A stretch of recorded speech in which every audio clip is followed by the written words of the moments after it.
네, 오늘 영광의 연반자 예배 말씀은 룻기 말씀입니다. 룻기. 오늘은 성령 강림 주일이고요. 지난주 금요일이 오순절이었습니다. 네, 그래서 보통 오순절에 룻기 말씀을 이렇게 나눕니다. 그래서 때에 맞는 말씀으로 오늘 룻기에 대한 말씀을 나누도록 하겠습니다. 그래서 오순절에 성령의 충만한 은혜가 있으시기를 축복합니다. 오순절은 이스라엘 백성들이 이집트에서 출애굽한 다음에 시내산에서 그 여호와 하나님의 언약의 그 관계로 들어가는 십계명을 받는 그런 언약식, 결혼식을 맺은 날이 또 첫 번째 오순절이고요. 또 예수님의 십자가, 부활, 승천하신 다음에 또 50일 후에 120명의 제자들이 예루살렘 마가다락방에서 부르짖어 기도하다가 성령님의 강력한 임재, 불과 바람으로 마가다락방에 임재하신 주님의 놀라운 만남, 그래서 하나님의 백성들과 주님의 만남이 바로 오순절입니다. 그래서 오순절이라는 절기는 그 구약에서 77절이라고 해서 보리 추수를 마치고 밀추수가 시작된다 이렇게 하는 거죠. 그래서 첫 열매, 보리 추수는 한 단을 주님 앞에 부활하신 주님을 선포하면서 요제로 흔들면서 선포하는 날이라면은 이 오순절은 뭡니까? 실제 그 첫 열매로 오순절에 놀라운 그 밀추수를 주님께 첫 열매로 드리는 것이에요. 그래서 그때부터 복음이 열방을 향해서 복음이 달려나갔던 그 날이 바로 오순절이다. 그래서 우리를 통해서 복음이 흘러 넘칠 줄로 믿습니다. 그래서 영혼 추수와 연결이 되는 거죠. 성경에서는 농사, 이 추수가 우리한테는 영혼 추수로 연결이 되는 거예요. 그래서 우리의 영혼이 추수되기 위해서는 첫 번째 단계가 무엇입니까? 하나님의 거룩하신 임재 앞에, 하나님의 거룩하신 말씀 앞에 결단하는 게 첫 단계죠. 그 시내산에서 언약을 맺는 거죠. 주여 내가 주님 앞에 거룩한 나라, 제사장 나라로 내가 주님의 백성으로 살겠습니다라고 결단하는 것이 이 첫 단계라는 거예요.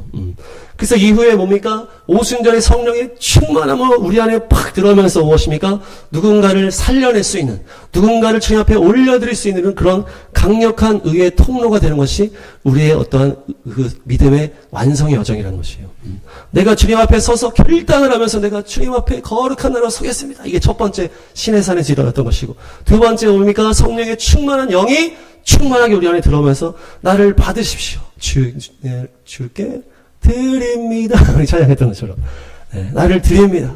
그래서 나를 통해서 주의 영광을 나타내시고, 나를 통해서 영혼을 추수하시고, 나를 통해서 주님의 아름다운 일을 이루십시오 하면서 나의 영혼이 추수가 다 완성이 되는 것이에요. 그것이 오순절의 역사인 줄로 믿습니다. 그래서 우리가 내 문제를 졸업해서 누군가를 살릴 수 있는 놀라운 또 사람이 이 시간 될 줄로 믿습니다. 우리 또 우리 중학생 친구도 될 줄로 믿습니다. 좋습니다. 그래서 실제로 예수님의 제자들 중에 어떻습니까? 예수님을 따라다니면서 사역도 하고 말씀도 듣고 귀신도 쫓아냈던 그런 사람들 중에 다 배신하고 떠나갔잖아요. 십자가 앞에서 배신하고 떠나가고 베드로는 부인해버리고 가룟 유다는 예수님이 팔아버렸어요. 그래서 성령의 충만함으로 완전하게 새롭게 되기 전에는 하나님의 놀라운 일을 감당할 만한 그릇이 안 됐다는 거예요. 그래서 가룟 유다는 그 예수님 팔아버린 그 죄책감에 자살을 벌이고, 그래서 그렇게 수많은 일을 사역을 했잖아요. 가룟 유다도 주님의 제자의 시간에. 그렇지만은 결국에 온전한 성령의 충만한 열매로 맺어지지 못하니까 사명자의 자리에 가지 못했다는 것이에요. 500명의 사람들이 부활의 영광을 받지만은 120명이 끝까지 남아서 기도하면서 10일 동안. 그래서 이 이스라엘 계시라는 것이 오순절의 이 계시를 알고 10일 동안 열심히 기도하자 했다는 거예요. 이 오순절에 하나님의 이 눈에 그것이 열려 있었다면은 오순절에 주님이 오실 거라고 하는 결단을 가지고 10일 동안 달려갔을 거라는데, 그걸 모르면은 9일이나 했는데 주님 안 오시네, 그냥 가자. 집에 가버렸습니다. 우리가 끝까지 인내로 열매를 맺을 줄로 믿습니다.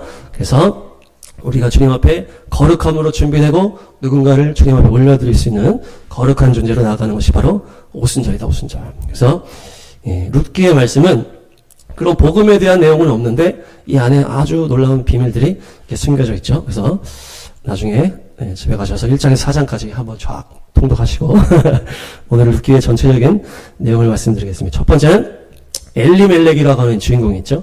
이 유대인 남자 엘리멜렉, 그리고 그의 아내 나오미가 나오는 거예요. 나오미가 유대인 여자, 엘리멜렉은 유대인 남자. 그래서 이 부부는 유대인을 말하는 이제 부부죠. 그래서 엘리멜렉은 주님께서 왕이시다. 주님이 왕이시다. 멜렉, 주님이 왕이시다. 나오미는 기쁨이다. 주님의 기쁨이다. 이제 이런 아주 놀라운 이름을 가지고 이렇게 살고 있고, 그 아들이 말론 기련, 예, 이렇게 되고, 그 이후에 나오는 룻, 이 모압 여인 룻과 오르바 이렇게 나오는 거예요. 보아스라는 유대인 남자도 나오고, 쭉 보시면, 예, 그래서 나오미는 나의 기쁨이다, 나의 기뻐하는 자다. 그래서 우리나라 이름으로 따지면 순이, 희정, 이 희가 이제 기쁜 이제 희.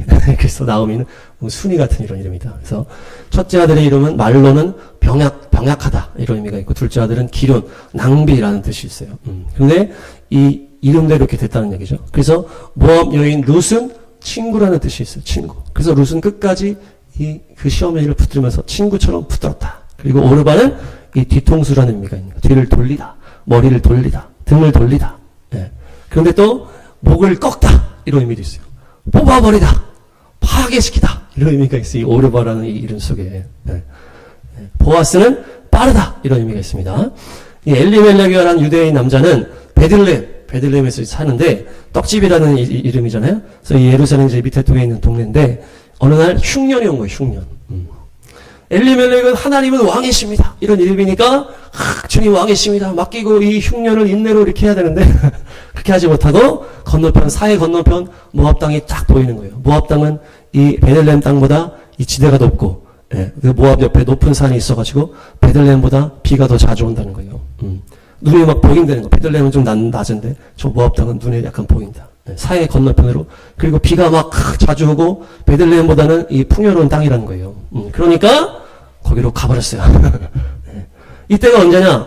이 사사기 때이기 때문에 여호수아 정복 전쟁한 다음에 주님께서 이 가나안 땅을 유업으로 주겠다 해가지고 이 차지한 다음에 얼마 지나지 않은 거예요.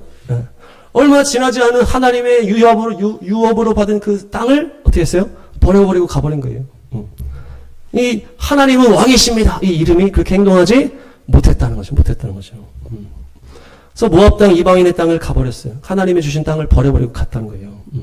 아니나 다를까 거기 가니까 아버지도 죽고 두 아들이 다 죽었다. 병약이라는 말론도 죽고 낭비한다는 기련도 죽어버렸어요. 남자들이 다 죽었어요. 나오미 유대인 여자와 그 두 명의 며느리만 딱 남은 거예요. 룻과 오르바. 이민 간 지 10년 안에 이 벌어진 이런 일이었다. 그래서 하나님께서 주신 땅을 버리고 떠나가지 말자. 네, 그래서 다시 베들레헴에 풍년이 시작됐다라는 소문이 탁 들어오는 거예요. 그래서 여기를 또 우리가 이스라엘의 회복의 때 연결할 수가 있잖아요. 이방 땅에서 고생하는 이스라엘이 주님의 때가 찬 거예요. 이제 48년 나라가 세워질 때가 오고 있다. 시온주의 막 하면서 이게 똑같은 거예요. 베들레헴의 기근이 끝났다는 소문이 탁 들리는 거예요. 그래서 나오면은 고향 땅으로 가려고 하는 거예요. 고향 땅으로. 이제 가야 되겠다. 이 돌아가야 되겠다. 알리야 해야 되겠다. 그래서 유대인들이 그 주님의 고국 땅으로 돌아가는 것과 이 스토리가 또 연결이 되는 것이에요.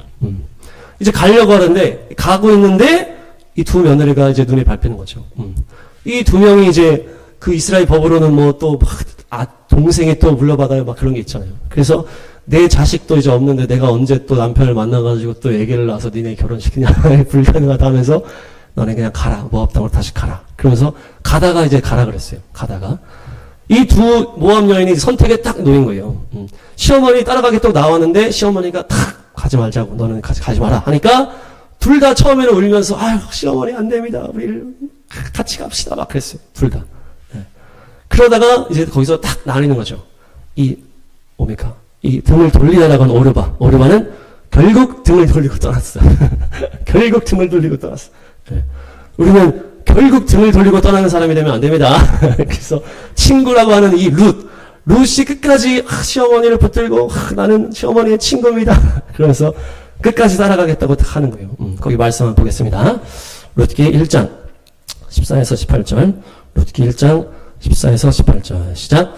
그들은 다시 한번 큰 소리로 울었다. 마침내 오르바는 시어머니에게 입맞추면서 작별 인사를 드리고 떠났다. 그러나 룻은 오히려 시어머니 곁에 더 달라붙었다. 그러자 나오미가 다시 타일렀다. 보아라, 내 동서는 저의 결례와 신에게로 돌아갔다. 너도 내 동서의 뒤를 따라 돌아가거라. 그러자 룻이 대답하였다. 나더러 어머님 곁을 떠나라거나 어머님을 뒤따르지 말고 돌아가라고는 강요하지 마십시오. 어머님이 가시는 곳에 나도 가고 어머님이 머무시는 곳에 나도 머무르겠습니다. 어머님의 결례가 내 결례이고 어머님의 하나님이 내 하나님입니다. 어머님이 숨을 거두시는 곳에서 나도 죽고 그곳에 나도 묻히겠습니다. 죽음이 어머님과 나를 떼어놓기 전에 내가 어머님을 떠난다면 주님께서 나에게 벌을 내리시고 또 더 내리신다 하여도 달게 받겠습니다. 나오미는 룻이 자기와 함께 가기로 굳게 마음먹은 것을 보고 더 이상 말리지 않았다. 아멘. 여기서 오르바는 작별 인사하고 등을 돌리고 갔고 룻은 끝까지 붙들었다. 그런데 15절 16절에 뭐랍니까? 너의 동서는 저의 결례와 저의 신으로 돌아갔다. 이렇게 얘기를 한 거예요. 어머님의 하나님이 내 하나님입니다. 그러니까 이 사건은 무슨 사건이다? 그냥 시어머니를 떠나냐 안 떠냐의 문제가 아니라는 거예요. 이 문제는 신앙의 문제라는 거예요. 신앙의 문제. 오르바는 다시 누구한테 갔다? 모압의 신한테로 간 거예요. 룻은 시어머니의 하나님, 이스라엘의 하나님 여호와 하나님을 내가 끝까지 붙들겠다라고 하면서 이게 이렇게 갈려지는 거예요. 그냥 시어머니 놓고서 선택한 게 아니고 믿음의 선택이라는 것이 이것이. 그랬기 때문에 룻의 선택이 복된 선택이 된 거잖아요. 오르바도 처음에 시어머니와의 감정이 있으니까 울면서 했는데 결국에는 뒤돌아서 갔는데 그것이 무엇입니까? 이게 죄는 아니잖아요. 시어머니 떠났다고 한 게. 그런데 이 하나님을 선택하지 못했다는 것이 이게 이 어둠이 된 거예요. 그러니까 결국 이 오르바는 누구한테 갔다? 모압의 신 우상 그모스에게 간 거예요. 그러니까 우상에게 다시 갔다. 이 이스라엘의 하나님을 온전하게 선택할 기회에서 선택하냐 안 하냐 이 문제였다는 거예요. 그래서 이걸 또 우리 종말의 때로 연결하면 어떻습니까? 이스라엘의 이 회복의 때에 이방 교회가 둘로 나뉜다는 거예요. 이스라엘을 대적하는 무리가 있고 이스라엘에게 친구가 되어주는 무리로 나뉜다는 거예요. 그래서 이스라엘 뒤동 들리는 사람들이 많잖아요. 우리나라에도 많고. 네. 근데 우리는 이스라엘의 친구입니다. 자, 서로 인사합니다. 당신은 룻입니다.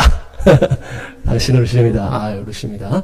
네, 그래서 이 오르바 아까 얘기했잖아요. 등 돌리다, 뒷덜미 이런 의미도 있지만은 목을 잡다, 잡아, 뽑다, 쓰러뜨리다, 파괴하다 이런 이제 의미가 있다고 그랬잖아요. 그러니까 결국 이 오르바는 하나님의 구원을 거절하고 우상한테 감으로 인해서 그 영혼이 파괴됐다는 거예요. 이 오르바의 영혼이 그모스라고 하는 그 우상한테 결국 다시 가버렸다는 것이에요. 케모시라고 해서 복종하다, 힘센 자. 이 세상의 이 힘의 원리를 말하는 것이에요. 그래서 그대 그모스에게 바친다고 아들을 불에 태우고 막 그렇게 했다는 거예요. 그러니까 우상 숭배는 결국 다 사람을 다 학대하고 죽이고 하는 것이에요. 이 악한 세상 힘에 다 이 세상 권세에 굴복했다 이제 그런 얘기인 거예요. 네. 돈이 힘이 되고 폭력이 힘이 되고 거짓이 힘이 되고 권세가 힘이 되고 그래서 힘으로 누군가를 누르는 그 세상 원리 그 세상의 신한테로 가버렸다는 것이에요. 그러니까 뒤돌아온 게 뿐만 아니고 파괴시키다라는 그 원어가 다 그 안에 들어가 있다는 거예요. 그러나 우리를 예수님을 믿는 우리는 가장 센 분이 예수님이잖아요. 그렇죠? 그래서 세상 권세 아무리 세상 권세에서 난리를 쳐도 우리는 아무도 두렵지가 않은 거예요. 그래서 우리 아드님도 아무것도 두렵지 않은 줄 믿습니다. 하나님만 두려워할 때 아무것도 안 두려운 거예요. 다른 건 안 두려운 거예요. 어떤 상황이 올지라도. 저는 중고등학교 때 좀 두려움이 있었던 것 같아요. 깡패 같은 선배들도 무섭고 길에서 막 삥 뜯는 막 깡패들도 있고 막 학교에서도 막 폭력적인 막 애들 있잖아요. 저희는 이제 중학교 남자 중학교니까 그냥 막 밥 반찬 뺏어 먹고 막 약육 강식에 완전히 막 때려 하루에 몇 번 싸우는지 모르겠어요. 그때 당시. 그러니까 막 반에도 막 55명씩 있으니까 막 부대끼다가 막 싸우고 막 욕하고 막 밖에서 축구하다가 막 맞으면 선배가 공을 밖으로 차버리고 너 똑바로 해 막 때리고 그런 어떤 약육강식의 그런 시대가 있었는데 주님을 만나니까 다 두려움이 떠나가는 거예요. 주님을 만나니까 아무것도 안 두려운 거예요. 그래서 도둑은 뭡니까? 훔치고 죽이고 파괴하는 게 목적인 거예요. 그러니까 주님 밖에는 세상을 이길 힘이 없는 거예요. 예수님 안에 들어가면은 모든 두려움이 사라지는 것이에요. 그래서 롯은 시어머니를 따라 이스라엘 베들레헴에 들어온 것이 하나님의 품 안에 이것이 들어온 것이 이것이 룻기 1장 19에서 22 19에서 22 시작. 그 두 사람은 길을 떠나서 베들레헴에 이르렀다. 그들이 베들레헴에 이르니 온 마을이 떠들썩하였다. 아낙네들이 이게 정말 나오미인가 하고 말하였다. 나오미가 그들에게 대답하였다. 나를 나오미라고 부르지들 마십시오. 전능하신 분께서 나를 몹시도 괴롭게 하셨으니 이제는 나를 마라라고 부르십시오. 나는 가득 찬 채로 이것을 떠났습니다. 그러나 주님께서는 나를 텅 비어서 돌아오게 하셨습니다. 주님께서 나를 치시고 전능하신 분께서 나를 불행하게 하셨는데 이제 나를 나오미라고 부를 까닭이 어디에 있겠습니까? 이렇게 하여 나오미는 모압 여인인 며느리 룻과 함께 모압 지방에서 돌아왔다. 그들이 베들레헴에 이르렀을 때는 보리를 거두기 시작할 무렵이었다. 아멘.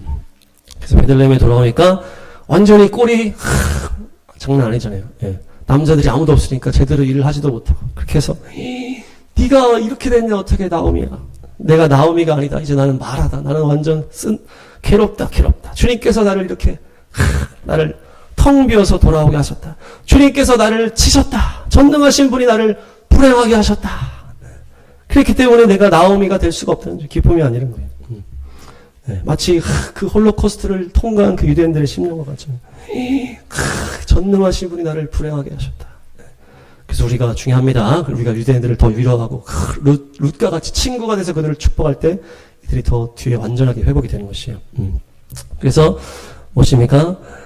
사람들이 그래서 어떻습니까? 어려움이 닥치면 누굴 다 원망해요? 하나님을 다 원망하는 거예요. 어려움이 닥치실 것 같은데 하나님을 그렇게 해서 원망하는 거예요. 나는 잘못한 게 없는데 하나님 왜 나한테 이렇게 하실까? 이렇게 되는 거예요. 네. 남편도 죽고 두 아들도 죽고 이건 말이 안 된다고 생각하는 거예요. 이거는 상식적이지 않다는 거. 어떻게 사람한테 하나님 이렇게 할 수가 있냐? 어떻게 남자들이 다 죽을 수가 있나? 네. 근데 본인이 잘못한 건 생각이 안 나는 거예요. 내가 하나님의 거룩한 땅, 베들레헴, 이 가나안 땅을 버리고 이방 땅으로 그냥 가버린 내 잘못한 거는 생각을 못 하는 거예요. 그러니까 다들 다른 사람 원망하고 누구 원망하고 대통령 원망하고 하다가 결국에 다 하나님 원망하는 게 고난받은 사람의 원리라는 거예요. 주님은 원망하지 마시기 바랍니다. 주님 여러분 너무나 사랑하십니다. 주님은 놀라운 계획을 가지고 여러분들을 바꾸시는 거예요. 그래서 이제 하나님이 여기서 또 새롭게 바꾸시기 시작하시는 거죠. 마치 유대인들이 점점 회복되는 것처럼 주님께서도 이 나오미를 회복시키시는 거예요. 그래서 보리를 거두기 시작할 때 이 봄, 초실절, 이 부활의 그 열매가 시작될 때 그때부터 주님께서 이렇게 하신다. 그래서 나오미가 베들레헴에 와서 이방인 추수가 시작된 이 오순절의 이 스토리가 이 즈음에 일어났다는 거죠. 그래서 2장에 보니까 룻이 추수하다가 이제 떨어진 거를 이제 이삭 죽게 하는 거, 그걸 하려고 이제 간 거예요. 이 룻이. 그래서 하나님의 이 말씀에 너희가 추수할 때 땅에 떨어진 거 줍지 말고 사이드에 있는 거 다 깨끗하게 가져가지 말고 좀 냅두면은 나그네들이나 이제 어려운 사람들이 먹으니까 그렇게 해라. 그것을 추수하려고 룻이 간 거예요. 근데 갔더니 누구한테 갔어요? 보아스라고 하는 자기 그 엘리멜렉의 친척 사이에 있는 그 밭에 딱 간 거예요. 그 사람은 아주 부유하고 결혼 안 한 노총각인 거예요. 예, 그 밭으로 딱 들어가게 돼요. 그래서 열심히 막 룻이 죽고 있는데 보아스가 이 여인을 눈여겨 딱 보니 저 여인 누구지? 예뻤는지 모르겠지만 하여튼 그래서 모압 여인입니다. 나오미와 함께 돌아온 모압 여인. 그러니까 그 착한 스토리를 다 알아요. 예, 같은 동네니까 그 다 알아서 그런 착한 이제 모압 여인이구나 이러면서 이제 시간이 딱 지나는 거예요. 그럼 잘해주고 그러다가 보리 추수, 밀추수가 다 끝나는 가을에 타작마당의 행사 딱 된 거예요. 타작마당의 행사. 그래서 야외에서 추수를 기뻐하고 놀고 멋있고 이렇게 하다가 밖에서 자는 거예요. 이게 이제 그런 이제 그 주님의 이 초막절과 연결될 수도 있고 그런 행사를 하는데 이거에 대해서 나오미가 누굴 알려줍니까? 룻을 딱 알려주는 거예요. 야 이렇게 해야 돼. 그렇게 해서 뭔가 첩보 작전까지 네가 그 보아스의 그 이불 속으로 들어가야 된다. 이 종말론의 상황이죠 이게. 이 추수가 다 마친 상황에 무엇입니까? 유대인 교회가 알고 있는 거예요. 유대인 교회가. 이 나오미가 알고 있는 거예요. 나오미가 유대인 교회를 말하잖아요. 룻은 이방인 교회를 말하는 거예요. 유대인 교회는 그 절기 안에 있는 그 깊은 뜻을 다 아는 거예요. 그래서 네가 이때는 이렇게 하고 이때 이 시간에 저렇게 하고 이렇게 해서 네가 그 속에 들어가야 된다. 그렇게 딱 얘기를 다 알려주는 거예요. 그 나오미가. 룻은 하나도 몰라요. 이방인이기 때문에 그 어떤 절기적인 그런 실제적인 걸 모르기 때문에 그 결국 종말론의 상황에 유대인 교회, 유대인 남은 자들이 이방인 교회에게 그런 것들을 다 알려주는 거예요. 지금이 그때가 중요하다. 그래서 보아스에게 가서 이렇게 해서 탁 보아스를 만난 거예요. 그 나오미가 연결 해줘가지고 그 첩보 작전처럼 해서 이 룻이 보아스 탁 만나가지고 당신은 우리 집안 사람이기 때문에 나를 받아주셔야 됩니다. 거의 강제 프로포즈를 하는 거예요. 네. 그러니까 이스라엘의 남자가 죽었을 때 이 집안 사람이 이 받아줘야 되는 어떤 그런 게 이어주기 위해서, 남자의 이름을 이어주기 위해서 가까운 친족이 그 거두어주는 그런 법들이 있는 거예요. 그것을 탁 얘기하면서 작전대로 쫙 한 거죠. 그랬더니 보아스가 기뻐하는 거예요. 아니 나 같은 노땅을 너가 이렇게 선택해주다니, 너가 마음이 아주 참 예쁘구나. 그래서 젊은 사람한테 갈 수 있는 나같이 노땅. 보아스가 아주 노땅이었던 것 같아. 그러니까 아주 마음이 예쁘다. 그러면서 뭐라 합니까? 나보다 더 가까운 친족이 있다. 그러면서 그 사람이랑 정리하고 내가 너를 받아들이겠다. 딱 하는 거예요. 그러면서 새벽에 룻을 촥 보내는 거예요. 그러니까 룻이 시어머니 나오미에게 돌아왔더니 야 어떻게 잘했냐 룻아. 그렇게 나오미 그렇게 했습니다. 이렇게 했어. 잘했어. 하다가 중간에 한 명이 더 있다고. 그거 다 확인하고 탁 하겠다고 그랬다고. 그랬더니 보아스의 이름이 빠르다라는 뜻이 있다고 했어요. 민첩하고 빠르다. 그러니까 그 사람은 빨리 할 거야. 금방 이제 진행된다. 기다려봐라. 딱 하는 거예요. 우리 주님은 빠르게 역사하십니다. 그래서 성문에서 바로 딱 보니까 가까운 친족이 지나가는 거 보아스가 딱 보고 올라오시오. 바로 장로 10명 초대해가지고 바로 진행하는 거예요. 룻기 4장 1절에서 6절까지. 룻기 4장 1절에서 6절 시작. 보아스가 성문 위 회관으로 올라가서 앉아있는데 그가 말하던 집안관으로서의 책임을 져야 할 바로 그 사람이 마침 지나가고 있었다. 보아스가 그에게 여보시오 이리로 좀 올라와서 앉으시오 하고 말하였다. 그러자 그가 올라와서 앉았다. 보아스는 서극 원로 10사람을 청하여 그 자리에 함께 앉도록 하였다. 그 사람이 모두 자리에 와서 앉자 보아스가 집안관으로서 책임을 져야 할 사람에게 말하였다. 모압 지방에서 돌아온 나오미가 우리의 친족 엘리멜렉이 가지고 있는 밭을 팔려고 내놓았소. 나는 이 사실을 분명히 알려드리오. 여기 앉아 계시는 분들과 우리 마을 어른들께서 보시는 앞에서 나는 당신이 그 밭을 사라고 말씀드리오. 당신이 집안관으로서의 책임을 지겠다면 그렇게 하시오. 그러나 집안관으로서의 책임을 지지 않겠다면 그렇게 하지 않겠다고 분명히 말하여 주시오. 당신이 집안관으로서의 책임이 있는 첫째 사람이오. 나는 그 다음이오. 그러자 그가 대답하였다. 내가 집안관으로서의 책임을 지겠소. 보아스가 다시 말하였다. 그렇다면 나오미의 손에서 그 밭을 사는 날로 고인의 아내인 모압 여인 룻도 아내로 맞아들여야 하오. 그렇게 하여야만 그가 물려받은 그 유산이 고인의 이름으로 남게 될 것이오. 그러자 집안관으로서의 책임이 있는 그 사람이 말하였다. 그런 조건이라면 나는 집안관으로서의 책임을 질 수 없소. 잘못하다가는 내 재산만 축나겠소. 나는 그 책임을 질 수 없으니 당신이 내가 져야 할 집안관으로서의 책임을 지시오. 아멘.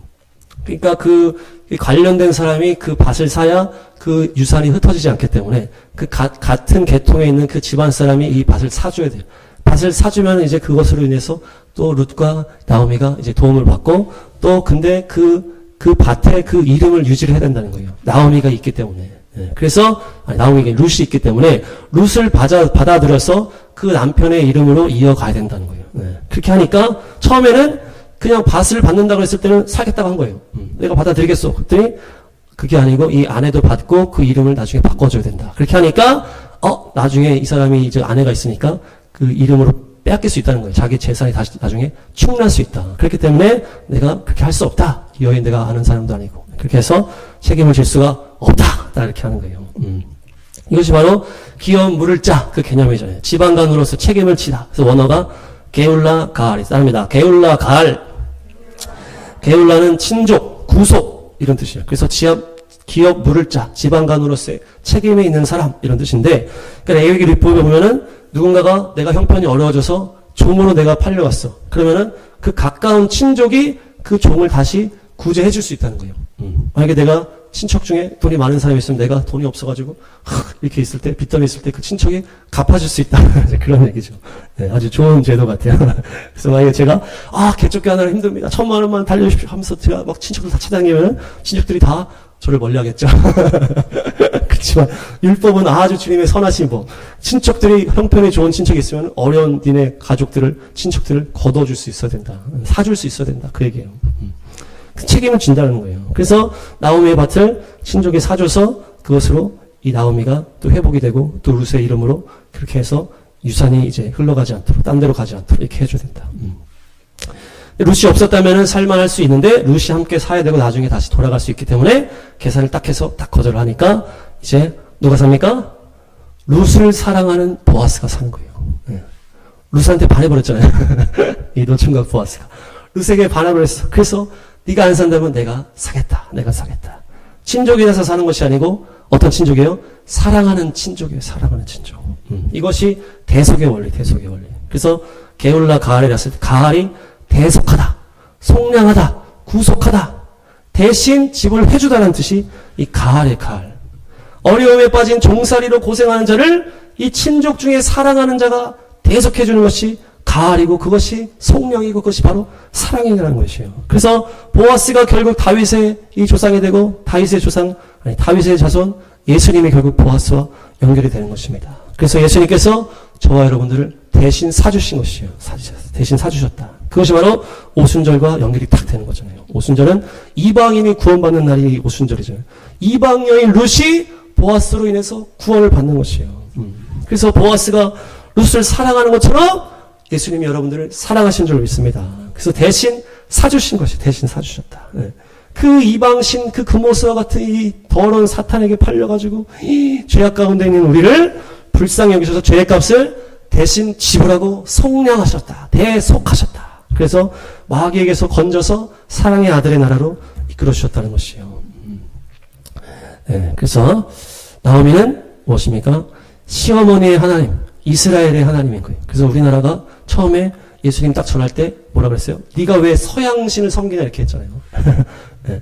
룻의 입장에서는 이 나오미의 하나님은 서양신이에요. 서양신. 근데 룻은 그 하나님의 그 은혜를 입고 또 나오미의 어떤 그런 것을 보면서 믿음을 선택했고 이 오르반은 그것을 거절해버렸죠. 그러면서 하나님의 그늘 안에 들어온 거예요. 그것이 바로 이방인이 이스라엘의 하나님 예수와 안으로 들어왔다. 그러니까 이 보아스가 당신이 이스라엘의 하나님의 그늘 안에 들어왔으니 이렇게 얘기를 해요. 2장에. 이스라엘의 하나님의 날개 밑으로 보호를 받으러 왔으니 주님께서 당신에게 갚아주실 것이다. 네. 우리가 이스라엘의 하나님의 날개 그늘 아래 온 줄로 믿습니다. 그래서 우리를 통해서 무엇입니까? 예수님의 흔적을 보고 그것이 따라 들어온다. 여기에 생명이 있구나. 룻과 같이 저기서 생명이 있다. 그렇게 해서 그 하나님 앞에 오는 것처럼 우리도 주님의 성령 충만함으로 기쁨으로 살아갈 때 저게 무엇인가 있구나. 그러면서 이스라엘의 하나님 그늘 아래 딱 들어가는 거예요. 그래서 이 오순절이 이 유대인의 하나님, 이스라엘의 하나님 앞으로 이방인이 추수되기 시작한 그 오순절의 역사다.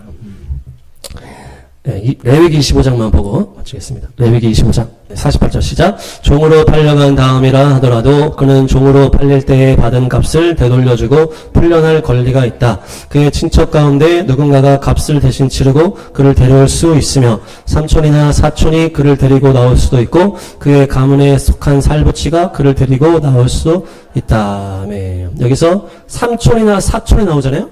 이것을 원어로 보면 도드예요. 도드. 그래서 도드가 삼촌이고 사촌이라는 것은 무엇입니까? 도드의 아들이다 이렇게 나와요. 삼촌의 아들이다. 네. 도드가 아까 얘기했잖아요. 사랑하는 친족이라고 그랬잖아요. 네. 그냥 친족이 아니고 사랑하는 친족이다. 사랑하기 때문에 내가 사주는 거예요. 그래서 도드가 사랑이잖아요. 도드가. 네. 가장 사랑하는 자가 대속할 것이라고 하는 예언이 이 레위기 말씀에 딱 들어간 거예요. 네가 이 율법을 어기고 그 어둠 가운데 심판 가운데 결국 네가 망해서 종으로 팔려갈지라도 누가 있다? 너를 사랑하는 자가 있고 그 사랑하는 자의 아들이 있다. 그가 너를 대신 값을 치르고 사줄 것이다. 그것이 바로 하나님이 우리를 너무 사랑하시고 하나님의 아들 예수님이 우리를 대신 사주셨다는 거예요. 우리의 죄가 우리가 다 죄짓고 망할 수밖에 없는 우리를 예수님이 내 죄를 대신해서 십자가에서 죽으심으로 마치 부모가 자녀를 위해서 희생하는 것처럼 예수님께서 우리의 죄를 대신해서 대신 죽으시면서 값을 치르신 거예요. 그것이 바로 사랑하는 자의 아들이다. 삼촌, 여기는 삼촌이라 나오는데 이 속에 사랑하는 자, 하나님이 숨어 있다는 거예요. 그래서 다윗도 사랑하는 자, 사랑받는 자, 다윗의 아들, 도드의 아들, 다윗의 아들 예슈아 이렇게 됩니다. 다윗의 자손 예슈아. 네. 그래서 테이큰 영화를 보면은 개념 없는 딸이 놀러 갔다가 납치를 당해요. 근데 어떻게 합니까? 어떤 딸이 있어요? 어떤 아빠가 있어요?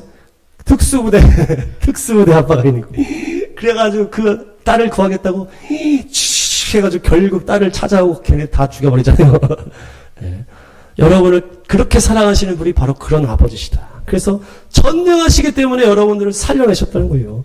여러분들을 너무 사랑하기 때문에 어떤 모든 것도 다 통과하고 십자가까지 완성하고 우리를 살리신 분이 바로 우리의 사랑하시는 아버지시다. 그리고 아버지의 아들 예수님이 우리를 대속하시고 우리를 구원하셨다. 그래서 그 주님의 사랑이 바로 오순절의 핵심이요, 그것이 열방 가운데 뻗어나가는 오순절의 열매인 줄로 믿습니다. 그래서 나는 이렇게 사랑받고 있어. 사랑하는 자가 나타날 거라고 하는 레위기에서부터 약속한 주님께서 결국에 우리를 사랑하셔서 우리를 이방인들 아무것도 없고 하나님도 알지 못했던 우리를 주님의 사랑의 그늘 안에 초대해서 우리를 건지신 사건이 바로 주님의 십자가요. 그것이 이 오순절에 이방인에게 복음이 뻗어나가는 이 귀한 때의 핵심 주제인 줄로 믿습니다. 그래서 우리 사랑하는 우리 중학생 아들도 주님이 너무나 사랑하신다. 그렇죠? 주님이 너무 사랑하시고 사랑하는 자의 아들 예수님이 우리 아들을 건지시기 위해서 언제나 함께 하신다. 주님의 사랑에 가득하시길 축복합니다.